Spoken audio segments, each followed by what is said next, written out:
Depuis une semaine, ce clip tourne sur l'internet et à la télé. Une dizaine de personnalités sont réunies pour une même cause, lutter contre les 20 à 40 kilos d'invendus alimentaires jetés chaque jour par les supermarchés. Nous proposons une mesure simple et efficace. Une loi imposant aux supermarchés de donner tous les soirs leurs invendus à une association de leur choix. À l'origine de ce buzz médiatique, un élu municipal. Cette proposition a déjà été appliquée à Courbevoie, dans ma ville, et dans la ville de Herstal en Belgique, avec succès.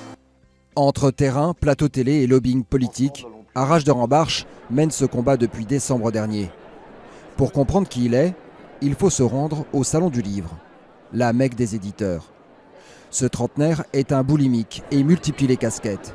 Politique, activiste, futur avocat pénaliste, mais son vrai métier, c'est éditeur pour une prestigieuse maison d'édition. Celle qui publie Cabu, Wolinski, des djihadistes repentis et même Johnny Hallyday. Johnny Hallyday a considéré que c'était son meilleur livre. Mais son credo à lui, ce sont les livres engagés. Dont je suis très très fier. Des documents, des enquêtes, des livres qui ont fait bouger des lignes de la société française. Et l'objectif systématiquement, c'était de donner du rêve et du sens. Parti de peu, Arash n'oublie pas ses années galères. La faim et les boulots mal payés. Sylvana et Nicolas sont ses anciens collègues. Ils le connaissent depuis 10 ans. Et j'étais en train de parler de toi. C'est Nico.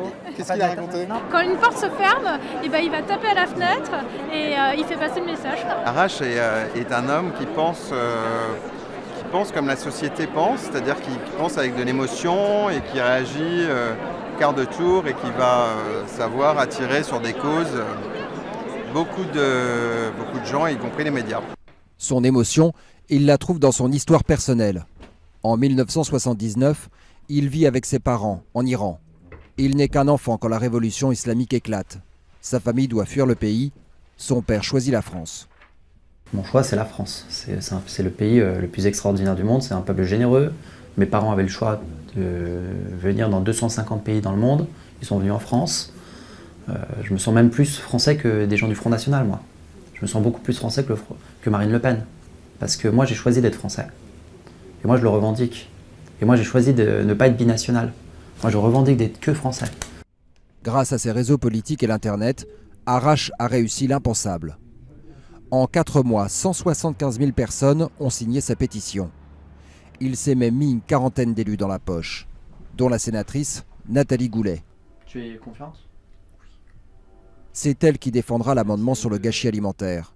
Pour elle, Arash ne ressemble pas aux autres hommes politiques. Ce que vous avez beaucoup, c'est des gens qui veulent être calife à la place du calife. C'est des gens de 25 ans dans les mouvements politiques qui veulent être élus et qui sont des apparatchiks, qui ne sont pas des hommes de terrain. Or, Arash, c'est un élu de terrain, puisque c'est lui qui a commencé à faire ça chez lui à Courbevoie et qui a décliné ça avec sa pétition.